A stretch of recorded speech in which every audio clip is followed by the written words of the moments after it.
Assalamualaikum. Assalamualaikum warahmatullahi wabarakatuh.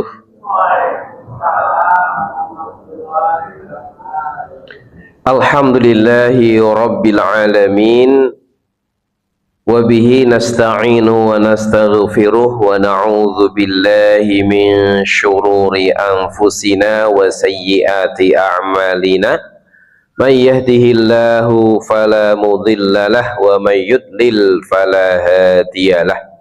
Asyhadu an la ilaha illallah wahdahu la syarika lah wa asyhadu anna Muhammadan abduhu wa rasuluh la nabiyya wa la rasula ba'dah. Allahumma salli wa sallim ala nabiyyina Muhammad wa ala alihi wa sahbihi ajma'in, amma ba'd. Jamaah Masjid Baitur Rahman ya. Baitur Rahman yang semoga Allah selalu menjaga kita dan merahmati kita semuanya. Alhamdulillah kita bersyukur pada Allah Ta'ala, syukur dengan hati kita, menyadari betapa banyaknya nikmat Allah yang Allah berikan pada kita, seperti nikmat aman, nikmat makan, nikmat sehat, yang kadang-kadang kita anggap biasa. Tapi kalau sudah kehilangan baru terasa betul mahalnya nikmat aman, nikmat sehat, nikmat makan. Seperti hari ini saudara-saudara kita di Sumatera Utara, Sumatera Barat, Aceh, mereka sedang kehilangan nikmat aman karena ada banjir, nikmat sehat sebagian kena sakit, bahkan meninggal sampai ratusan, nikmat makan sebagian juga masih kelaparan. Nah, kita bersyukur diberi Allah kemudahan, semoga dengan syukur hati ini kemudian terucap dari lisan kita dan alhamdulillah, lalu nikmat-nikmat itu kita jadikan wasilah untuk taat pada Allah sehingga la in syakartum lazidannakum. Salawat dan salam untuk Nabi Muhammad sallallahu alaihi wasallam yang dengan bersolawat kepada beliau kita mendapatkan 10 salawat dari Allah. Man shalla alaihi salatan sallallahu alaihi asyara shalawatin. Siapa yang bersolawat kepadaku sekali, maka Allah akan bersolawat kepada orang itu 10 kali. Juga pada keluarga beliau, sahabat beliau dan pengikut yang setia sampai hari kiamat. Kita mulai dengan bacaan basmalah. Bismillahirrahmanirrahim. Jamaah sekalian, kita masih berbicara tentang 5 makanan hati, 5 makanan yang bermanfaat untuk hati. Sudah kita bahas kemarin, zikrullah, tilawatil Quran, kemudian ada istighfar, ada doa, ada sholawat Nabi. Sekarang yang terakhir adalah qiyamul lail. Benar nggih? Sholawat Nabi juga sudah ya kita bahas yang kemarin ya. Kita masuk sekarang yang terakhir untuk qiyamul lail, sholat malam. Sholat malam ini memang sebuah amalan yang awal-awalnya itu hukumnya fardu, wajib untuk mentarbiyah para sahabat supaya dekat dengan Allah. Maka setiap malam itu diwajibkan qiyamul lail dengan turunnya surat Al-Muzammil. Ya ayyuhal muzammil qumil laila illa qalila nisfahu aw inqus minhu qalila awzid ali waratil qur'ana tartila. Itu ayat-ayat yang turun di awal-awal kenabian ya, sehingga setelah itu kaum muslimin di waktu itu wajib qiyamul lail. Mereka qiyamul lail bertemu Allah tiap malam, meminta pada Allah, mendekatkan daripada Allah. Baru setelah setahun turunlah ayat yang terakhir surat Al-Muzammil yang kemudian membatalkan kewajiban jadi sebuah sunnah.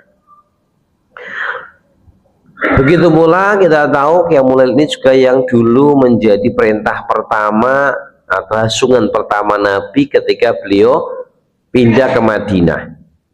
Beliau ke Madinah, kemudian beliau kumpulkan manusia, beliau berkata, ayuhan nas afsus salam bainakum. Perintah pertama itu, manusia sebarkan salam di antara kalian. Salam, keselamatan. Ini memang Islam itu sebenarnya kalau dilakukan ya enak, selamat ya, keselamatan.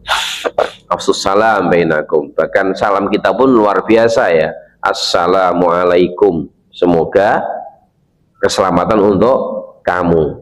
Enggak cukup itu, warahmatullah, dan semoga Allah berikan rahmat padamu, wabarakatuh, dan berikan barokah. Ini luar biasa nih, jadi nggak perlu tambah yang lain, itu aja cukup. Salamnya itu aja, nggak perlu tambah-tambah yang lain, sudah Masya Allah ini. Nah, afsus salam bainakum wa at'imut ta'am, berilah makanan. Ternyata memberi makanan itu termasuk sungan Nabi ya, untuk memberi makanan. Alhamdulillah kalau di Indonesia ini, apalagi di pengajian-pengajian ini sudah menjadi budaya kita ya, kalau ngaji itu ada makanannya biasanya, nanti sisa jadi kan ada makanan kan, subuh ada makanan ya. Alhamdulillah itu, semoga pengamalan at'imut ta'am. Wa shallu billaili wan nasu niyam, sholatlah pada waktu malam saat manusia sedang tidur. Ini nasihat-nasihat pertama Nabi ketika beliau hijrah ke Madinah, menunjukkan maqam kedudukan qiyamul lail. Baik, kita baca di buku ini tentang dalilnya. Kita baca surat As-Sajdah 16. Allah berfirman, a'udzu billahi minasyaitonir rajim, bismillahirrahmanirrahim. Tatajafa junubuhum anil madaji yad'una rabbahum khaufan wa tama'a wa mimma razaqnahum yunfiqun. Ini orang-orang soleh ahli takwa itu cirinya apa? Tatajafa junubuhum anil madaji'. Junub itu ini apa namanya, punggung mereka itu jauh dari madaji'. Madaji' itu tempat tidur. Yad'una rabbahum khaufan wa tama'a, mereka berdoa pada Allah dengan penuh rasa takut dan harap cemas. Jadi orang itu kalau beribadah itu hatinya itu harus unsurnya ada 3 itu, antara takut, harap, dan cinta. Dengan sholat apa dorongannya? Cinta Allah, mengharap pahala Allah, takut kalau nggak sholat disiksa oleh Allah. Itu namanya ibadah. Kalau sholat kok pecah cilik itu kan, kenapa sholat? Karena bapak ngomong nih sholat kok ketua sepeda. Ini berarti apa namanya, ini belum ibadah, itu lagi latihan pecah cilik. Jadi orang yang sudah ibadah betul itu harus hatinya berharap, antara berharap, takut, dan cinta. Di hatinya itu antara 3 itu. Ibadah pada Allah itu ada 3 unsur itu. Kadang-kadang menguat cintanya, kadang-kadang menguat takutnya, kadang-kadang menguat harapnya situ kepada Allah. Kemudian ayat lainnya, fala ta'lamu nafsum ma ukhfiya lahum min qurrati a'yun jazaa'an bima kanu ya'malun.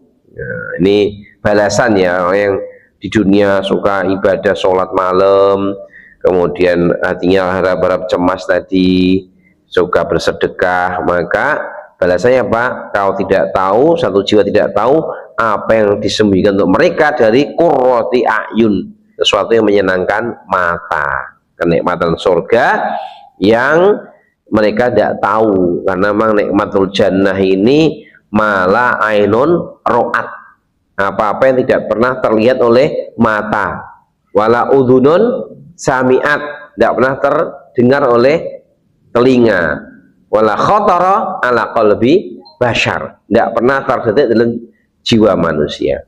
Artinya cerita Allah di Quran tentang surga itu, bayangan kita itu nggak menjangkau aslinya, nggak bisa menjangkau aslinya. Engkau nek tekan surga pagi ternyata lebih indah daripada bayanganku dulu gitu.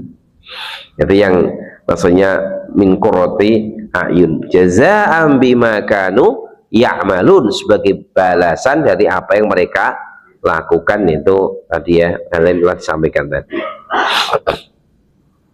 Begitu pula dalam surat Az-Zariyat disebutkan kanu qalilan minal laili ma yahja'un wabil asharihum yastaghfirun. Ini karakter sifat-sifat orang soleh. Mereka itu kalau malam qalila ma yahja'un, sedikit sekali tidurnya. Wabila sarihum yastaghfirun, pada waktu sahur itu sekitar jam-jam, kalau subuhnya sekarang subuh jam berapa Pak ya? Jam 4 Pak, kurang 10. Apa sudah mundur? Belum ya? Masih 47 ya tadi pagi. Ini sekarang nanti besok pagi nggak tahu, dilihat lagi. Berarti sekitar jam setengah 4 waktu sahur. Setengah 4, jam setengah 4 lebih sedikit itu istighfar. Hum yastaghfirun. Itu ciri orang-orang soleh. Ya baik. Jadi mereka tidak tidur ya. Kalau menurut Imam Qatadah dan Mujahid, makna qalilan minal laili ma yahja'un itu mereka tidak tidur sampai pagi. Dan menurut Ibnu Abbas, lam takun tamdi alaihim lailah la ya'khudhu minasyai'a. Jadi mereka ketika waktu malam itu tidak mengambil untuk istirahat, mereka betul-betul ibadah pada Allah. Seperti firman Allah, aman huwa qanitun ana al-laili sajidan wa qa'ima yahdul akhirata wa yarju rahmata rabbih. Apakah orang yang qanit itu apa? Berdiri lama, ana al-laili, di tengah malam, sajida mereka sujud, qa'ima berdiri, yahdul akhirah mereka takut akhirat, wa yarju rahmata rabbih dan mengharap pahala atau rahmat dari Allah, yaitu jannah. Jadi orang qanit ini orang yang taatnya terus menerus, kalau sholat panjang, rukuknya panjang, itu disebut orang yang qanit. Ini yang diperhatikan oleh Nabi Shallallahu Alaihi Wasallam, yang beliau disifati oleh para sahabat itu nek sholat tuh qanitun, panjang gitu. Mungkin mengikuti beliau persis, mungkin kita agak kewalahan nih, kewalahan. Ya. Begitulah yang lain menyebutkan sifat ibadur rahman, walladzina yabituna li rabbihim sujadan wa qiyama.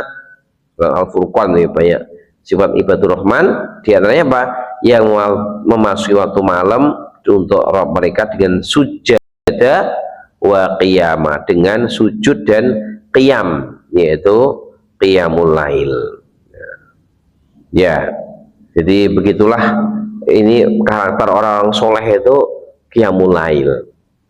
Makanya para sahabat ya hampir rata-rata sampai Umar bin Khattab misalnya radhiyallahu anhu mengatakan, dunia ini bagi nggak ada lagi yang terasa nikmat kecuali beliau mengambil 3 hal yang beliau sukai. 1, sholat malam, itu kenikmatan bagi beliau. Kedua apa? Majelis ilmu.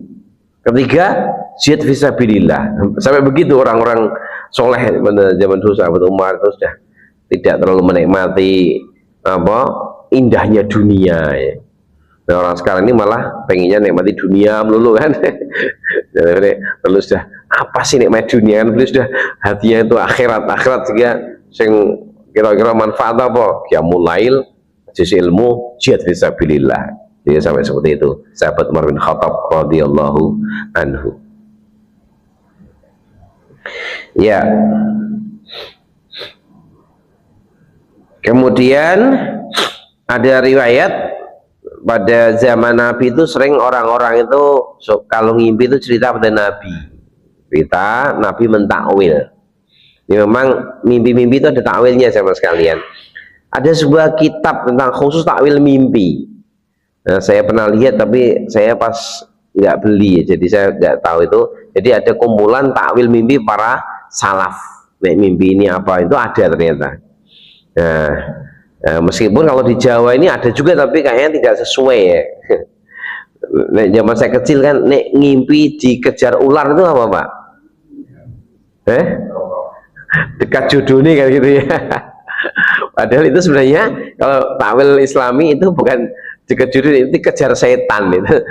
Ular yang menyuruh setan misalnya begitu. Tapi memang ada takwil mimpi, cuma tentunya ada yang ahli seperti Yusuf alaihissalam, Rasulullah juga sallallahu alaihi wasallam pandai menakwil mimpi, dan ada juga ulama yang mengumpulkan takwil mimpi salaf. Nah, kemudian suatu ketika itu Ibnu Umar radhiyallahu anhu itu ketika masih muda. Ibnu Umar ini putranya Umar bin Khattab radhiyallahu anhu, yaitu beliau tiduran di masjid, itu di masjid. Jadi tidur di masjid jadi itu tidak terlarang. Ya, memang sekarang ini ada masjid yang dilarang ya, jangan tidur di masjid gitu.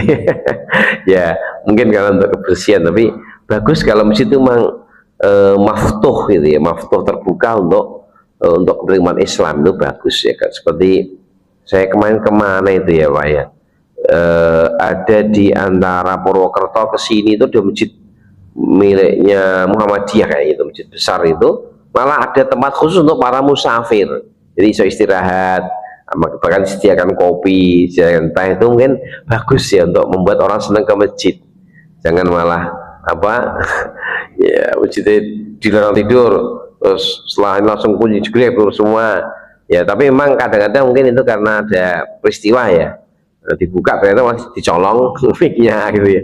Itu mungkin yang perlu dirapatkan bagaimana baiknya gitu, supaya masjid kita itu betul bermanfaat untuk banyak orang, menarik orang sehingga mereka orang-orang suka ke masjid, tetapi juga aman gitu ya. Ini mungkin perlu apa, study banding ke yang dekat mana Pak, yang masjid yang maju Sragen nih Pak ya, Al-Falah ya Pak ya, itu cukup maju, jauh dikit ke Jogokarian itu kalian juga bisa.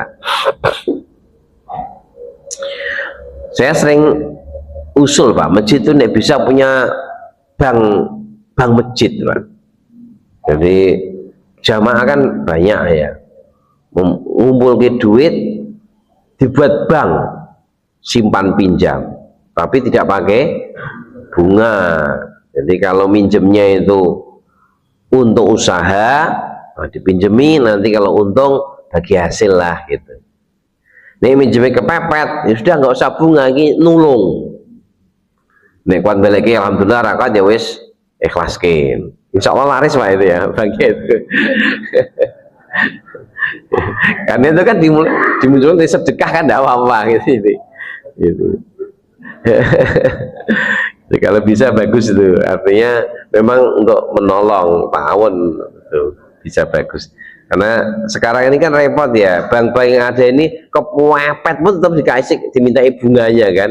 Wong kepepet malah dipendong, pokoknya ditulung gitu.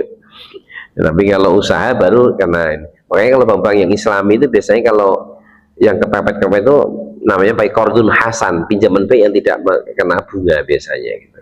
Tidak ada bunganya.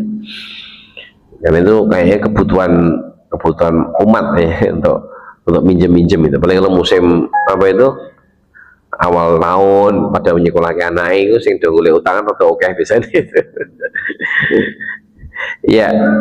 Nah, kemudian Ibnu Umar tadi radhiyallahu anhu ngimpi, beliau melihat dalam tidurnya itu diajak dua malaikat dibawa pergi ke neraka. Nah, beliau melihat neraka yang ya dalam gitu ya, sangat dalam sekali. Kemudian neraka itu ada ininya, kornan itu apa namanya, ada tanduknya. Kemudian di situ banyak orang-orang di neraka itu yang sebagian dikenal oleh Ibnu Umar. Lalu Ibnu berkata, a'udzubillahi minan nar, aku berlindung pada Allah dari api neraka. Kemudian bertemulah Ibnu Umar dan malaikat yang lain dan berkata pada Ibnu Umar, jangan takut. Kemudian bangun, lalu diceritakan kepada istri Nabi yaitu Hafsah binti Umar, karena Hafsah binti Umar kan saudaranya Ibnu Umar, istri Rasulullah SAW. Nah, kemudian Hafsah cerita kepada Rasulullah tentang mimpi Ibnu Umar. Nabi bersabda, ni'mar rajulu Abdullah laukan yusolli minal laili.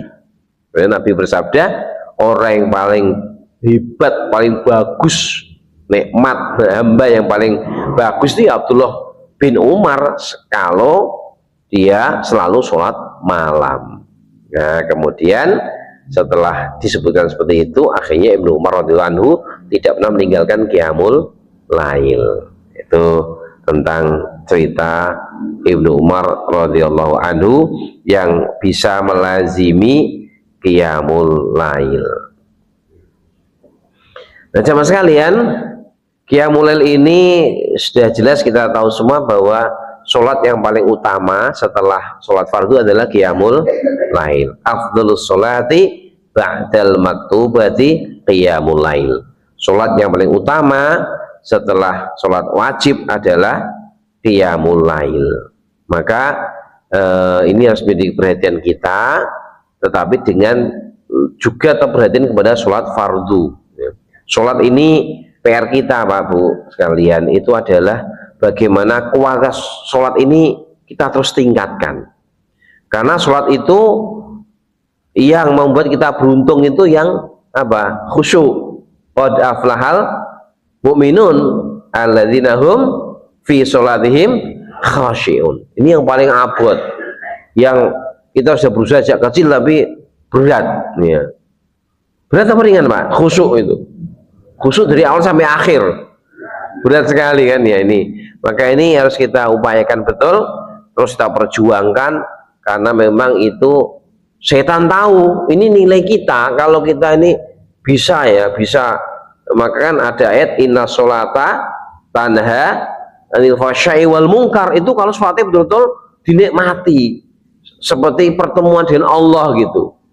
Karena ya coba lah misalnya ya dengan ketemu karo siapa ya, presiden lah, sedino ping telu esok sore mesti kan saya eling, wah aku mau presiden cerita meneh terngiang.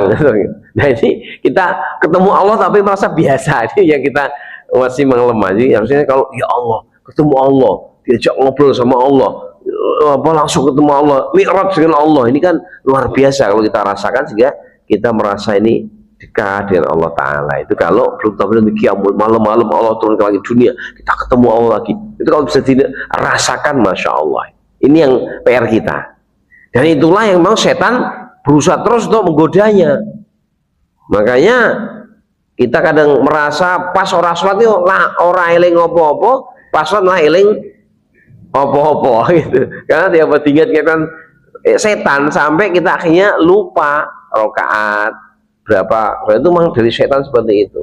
Ini luar biasa. Maka kita harus mujahadah, berusaha terus untuk selalu mencoba membawa hati kita lali eling meneh, eling sampai kita berusaha terus supaya nanti hati kita kalau sholat betul-betul ketemu Allah. Minimal kalau kata para ulama, khusyuk minimal itu, khusyuk minimal pas Allahu Akbar itu eling ketemu Allah. Betul sampai Allahu Akbar eling apa-apa. Allahu Akbar artinya batak, aku ketemu Allah ke sholat maghrib misalnya 3 rakaat makmun krono Allah yang maha besar. Paling enggak merasa itu. Liyane lali kabeh ya jadi kurang apa ya, upayakan. Maka kita harus berusaha sholat kita ini agak tahu artinya. Itu kita baca Robbi firli warhamni wajburni warfa'ni, itu kita resapi itu, karena itu permintaan kita pada Allah. Nah itu jamaah sekalian sebuah PR dalam sholat kita. Nah sholat fardu kita seriusi, kita sholat qiyamul lail insya Allah mantap sekali. Lagi terus kita tambah sholat rawatib. Jadi memang kita upayakan sholat fardu, sholat sunnah rawatib, qiyamul lail. Nah, terus duha, itu saya esoknya belum ini sudah apa sering rutin kayak itu, sudah rutin, masya Allah itu udah bagus sekali ya.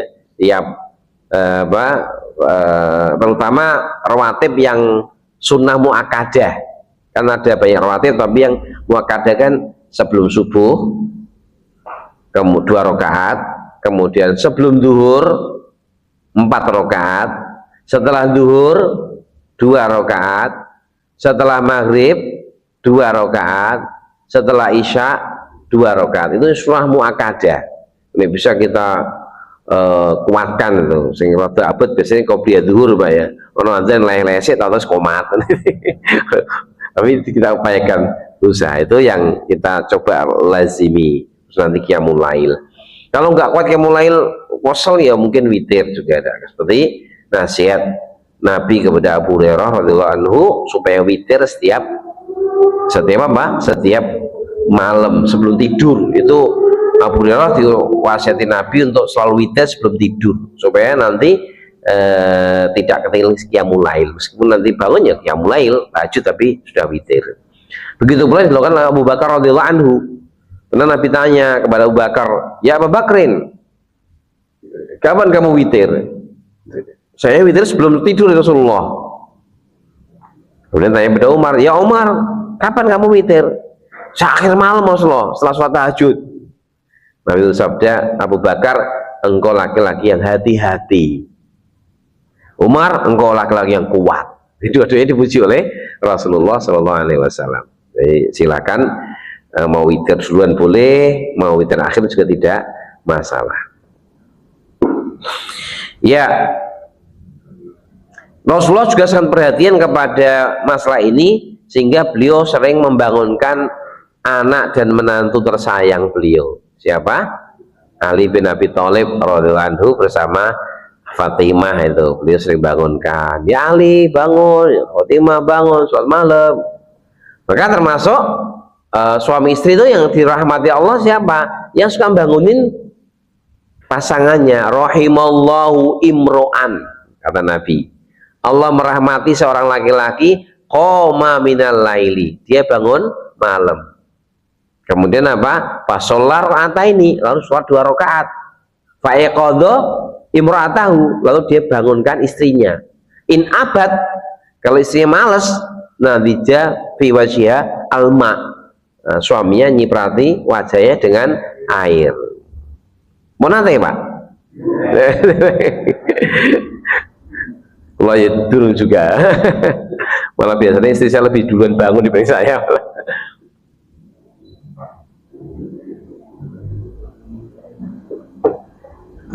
Wa rahimallahu imro'atan, Allah juga merahmati perempuan qomat minal laili, bangun malam. Fa sholat ini, sholat 2 rakaat. Fa aiqadat zaujaha, lalu dia bangunkan suaminya. In aba, suaminya malas, nadijat fi wajhihi alma, maka dia ciprati suaminya dengan air. Itu Allah merahmati keluarga yang seperti itu. Jadi nanti kalau pas lagi malas diciprati bayinya so ngamuk, ini sunnah. sunnah ciprati bayi. Ya. Sebaliknya orang yang tidak bisa bangun malam, kata Nabi apa?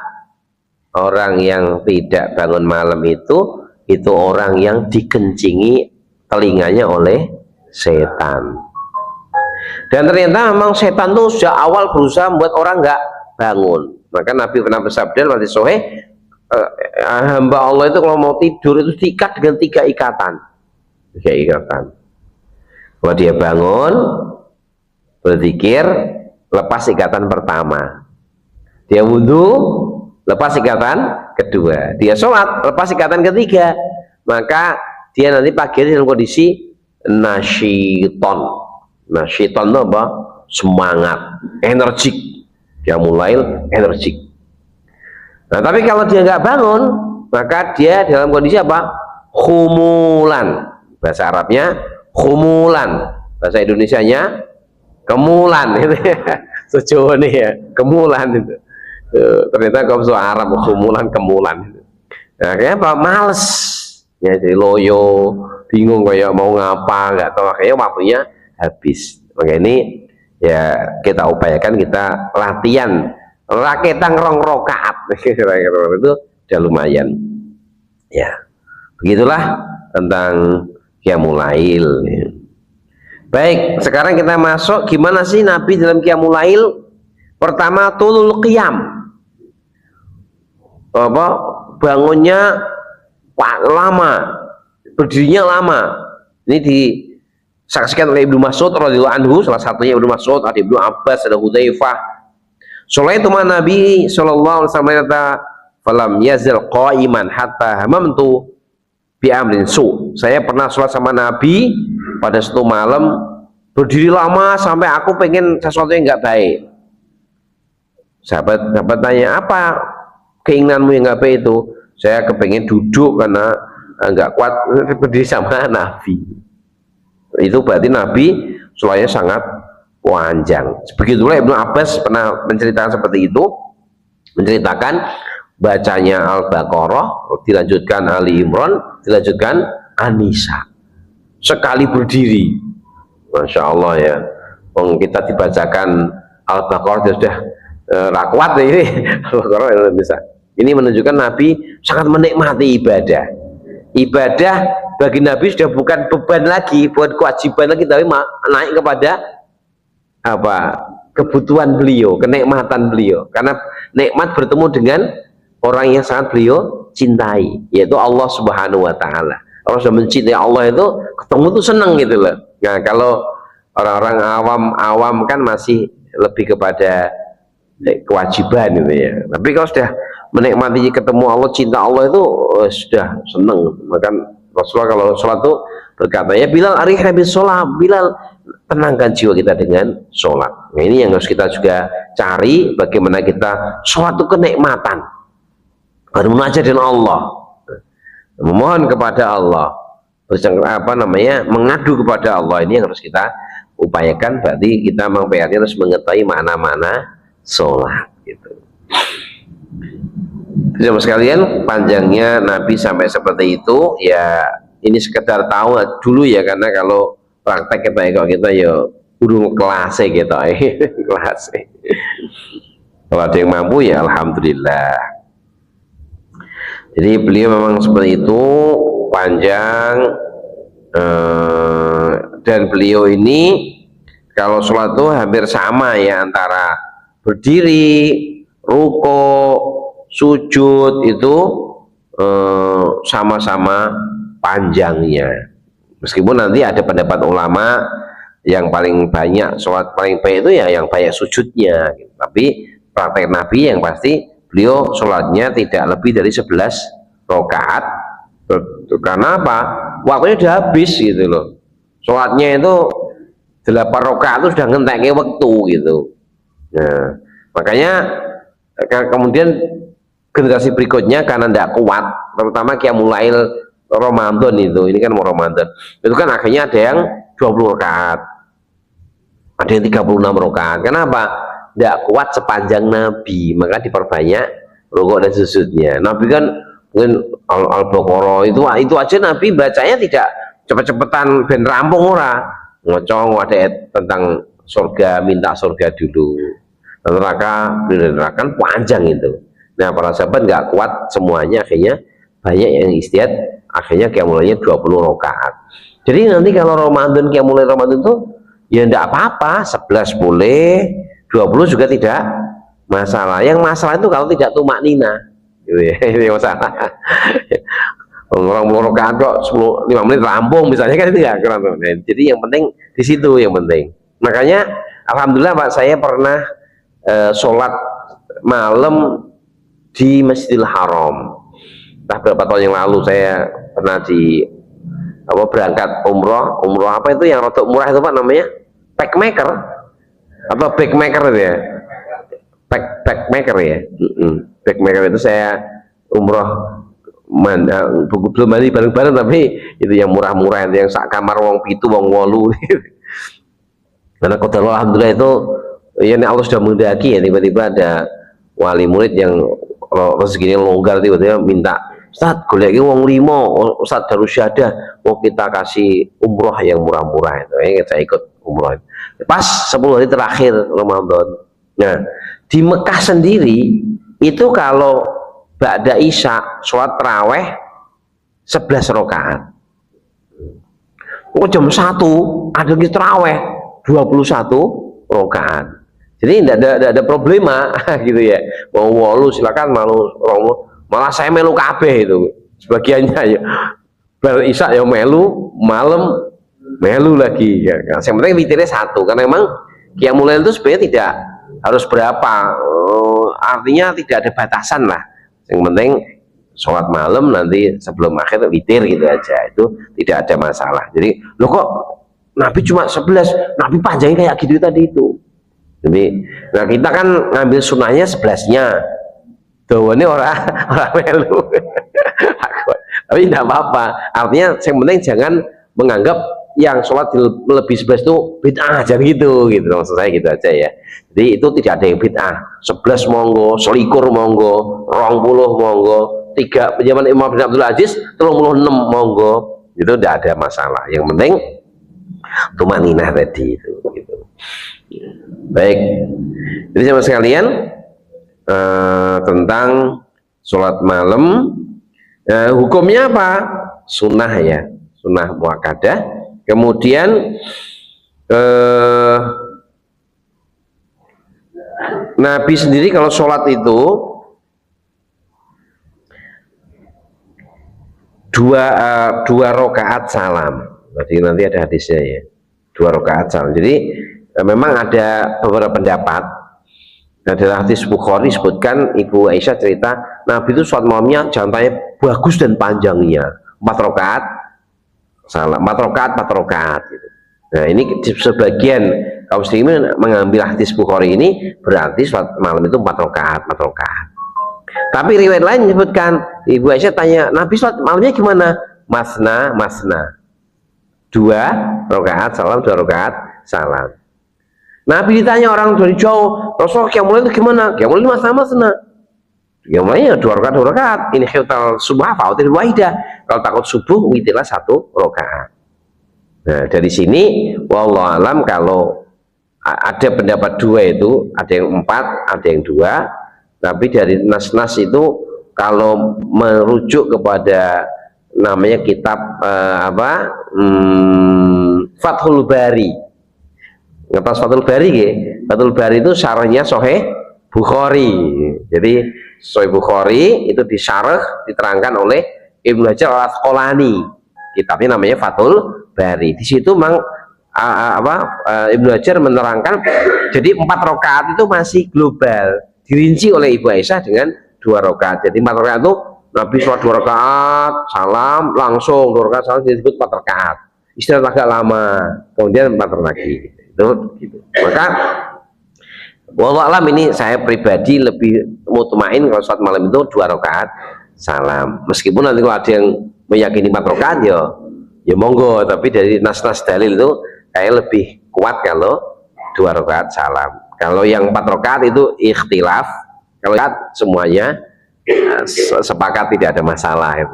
Wallahu alam. Tapi sekali lagi dalam masalah seperti ini ya kita tidak terlalu harus ngotot-ngototan ya, keyakinan masing-masing karena masing-masing punya keyakinan gitu. Wallahu a'lam bishawab.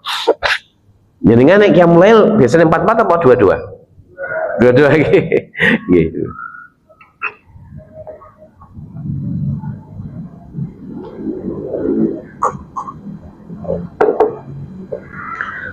Kemudian asbab allati biha yatayassaru qiyamul lail. Hal-hal yang memudahkan qiyamul lail. Ada dalam kitab ini sebutkan ada 4 hal secara lahiriah dan 3 secara batiniah. Yang pertama, jangan banyak makan dan minum sehingga nanti susah bangun. Ini ya, ini juga sesuai dengan kondisi kesehatan. Katanya para ahli kesehatan makan minum itu baiknya 4 jam sebelum tidur. Maka makan yang baik itu mestinya sebelum maghrib. Ya ini kali-kali nggak apa-apa ya, tapi rutinitasnya itu bagusnya makan itu sebelum maghrib sehingga nanti jam itu 8, 9, 10 tidur sudah makan sudah tercerna gitu. Kalau atau maghrib lah paling pol itu. Cuma emang ada problem di pondok itu, saya minta gitu kepada bagian dapur itu dikasih alasan, Tat, kalau makannya lalu sore kok santri jam 8 kelaparan gitu. Karena saya semoga itu ya kayaknya ya deh, makanya pada maghrib atau pada isya gitu. Tapi untuk kita yang tua-tua mungkin bagus kalau kita makannya memang sebelum maghrib sudah makan, sehingga nanti untuk kesehatan bagus. Nah ini ternyata juga dari sisi kemudahan bangun juga lebih mudah untuk bangun dengan tidak banyak makan di waktu malam, karena kekenyangan menjadikan kita puas tidurnya. Yang kedua, jangan terlalu letih siangnya. Kalau jangan terlalu letih, kalau keletihan ya memang susah bangunnya ya. Meskipun memang ada hadis itu Allah tertawa kepada siapa? Orang yang apa itu, ada dua ya, yang satu laki-laki nganten baru, istrinya cuantik tapi ditinggal sholat malam. Nah ini ya, itu jarang ya, nganten anyar istrinya menarik ditinggal sholat malam. Kalau tertawa dia luar biasa ini orang. Dan orang yang berjihad fisabilillah layak ketiduran kesel, dia sholat malam sendirian. Nah ini agak jarang orang seperti itu. Biasanya kesel dia langsung blek. Maka termasuk yang dibolehkan kan di ayat terakhir itu kan surat surat Al-Muzammil kan, karena mungkin ada yang berjihad, ada yang bekerja keras, akhirnya tidak bisa persalahkan kalau tidur gitu. Karena memang ya dalam kenyataannya memang para sahabat juga ada semacamnya, mereka nggak qiyamul lail karena jadi sunnah tidak, tapi aglabiah secara umum mereka sering qiyamul lail. Nah ini ya upayakan kerjanya jangan terlalu meletihkan, kemudian berusaha untuk qailullah ini sunnah. Tidur siang itu hukumnya sunnah. Nabi bersabda, aqilu fa inna syaitan la yaqil. Tidurlah siang meskipun sebentar, setan nggak pernah tidur siang.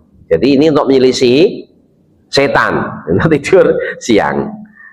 Ya kalau secara ilmu kesehatan saya pernah baca itu di jurnal itu, yang paling bagus tuh sebelum duhur. Jadi harusnya jam 11 atau setengah jam lah misalnya ya, kan duhurnya setengah 12 ya Pak ya, jam 11 sampai setengah 12 tidur. 12 ya. Dan bangun, itu kata para pakar, tidur sebelum duhur itu 4 kali lebih efektif daripada tidur setelah duhur. Jadi setengah jam kualitasnya serasa 4 jam. Iya betul, 2 jam ya, 2 jam itu kalau bisa. Kalau nggak bisa sudah habis duhur lah, sebentar. Kalaupun terpaksa nggak tidur, pokoknya jelas delok lah. Itu paling nggak untuk qailullah itu. Tapi kalau bisa tidur sebentar itu bagus. Ya nanti kalau kelino biasanya bisa. Jadi kalau tinggal kelino nih ya, setengah jam ya cukup. Tapi kalau kelino 2 jam ya 14 sama jam. Gitu. Mereka sudah usia 50 tahun ke atas tuh kayaknya sangat butuh Pak ya. Saya sendiri merasa sekarang ini kalau nggak tidur siang tuh ya begini wes rakwat melek, jam segini udah ngantuk. Makanya saya tadi tidur siang bentar karena pas. Nah, cuma tadi saya biasanya juga mencoba tidur siang sebelum duhur, cuma tadi nggak bisa karena tadi nguji anak-anak santriwati malah ngei kopi sak gelas, ternyata mari ra ngantuk tadi. Aku kok iso ngantuk kenapa? Oh iya mau minum kopi.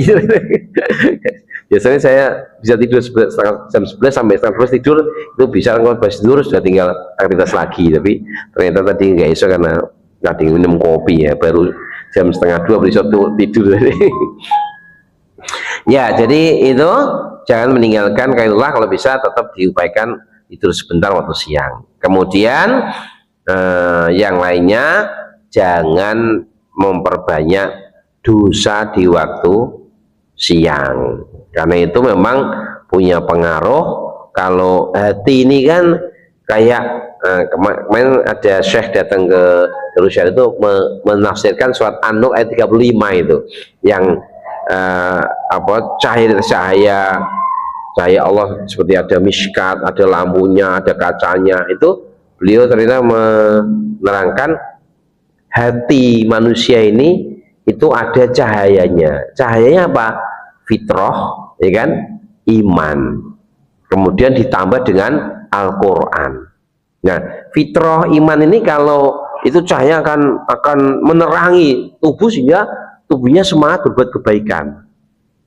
Tapi kalau banyak dosa, kalau berbuat dosa-dosa itu nanti cahayanya ketutup debu gitu loh, debu nokta hitam. Akhirnya cahayanya nggak kuat menerangi tubuhnya, sehingga tubuhnya jadi males, mau bangun jadi males. Itu karena akibat dosa-dosa. Biasanya orang kalau pelaku-pelaku dosa itu mesti dijak kebaikan itu abot, ya kan, berat gitu.